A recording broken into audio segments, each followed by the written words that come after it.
the oldest standing Victorian home in downtown Indianapolis on Meridian. It's considered one of the 99 most historic homes. We have tons of culture in Indianapolis and in Midwest cities, but the reality and the perception is that you mention a city like Indianapolis to somebody that's never been here, and they're like, where?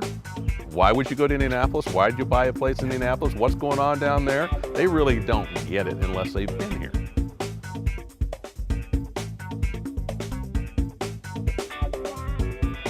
Where you want to be is near the circle, because everything kind of goes out from there, 50 to 100 bars and restaurants.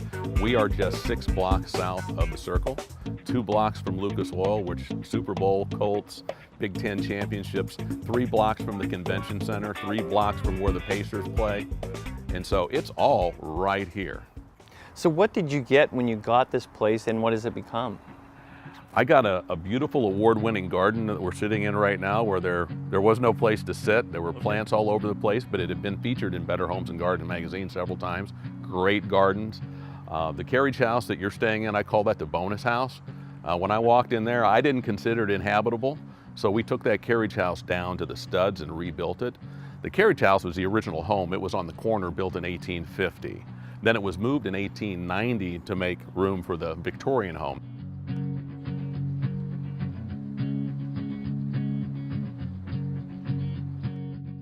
When you're dealing with an historic building like that, you've got to take it into the modern world, but you also can't lose any of what it had before. So where do you find that middle ground? The middle ground is what I call classic hip. And so we don't want it to feel like it's 1890, but we wanted to retain that vibe. When people would come here, what kind of things can they expect? Staying in the primary villa, they can expect to walk into the grandeur of 1890s woodwork, high ceilings, large bedrooms, sweeping staircase, clawfoot tubs. I mean, it's super old school in there, but then there's the new bumper pool table that you can flip into a poker table, that you can flip into a dining room table. The carriage house is our most popular rental because, as you found, it's over there. It's kind of private. It's sitting right over there. It's hard to find. It's by itself. So folks really like the quaintness and the privacy. You notice the fan that has an engine on it, which is like, hey, that's kind of cool. The style is called steampunk. So that motor kind of ties into the racing vibe. And the steampunk feel is throughout the property, which is combining metal and things from old with new to kind of give it an industrial vibe.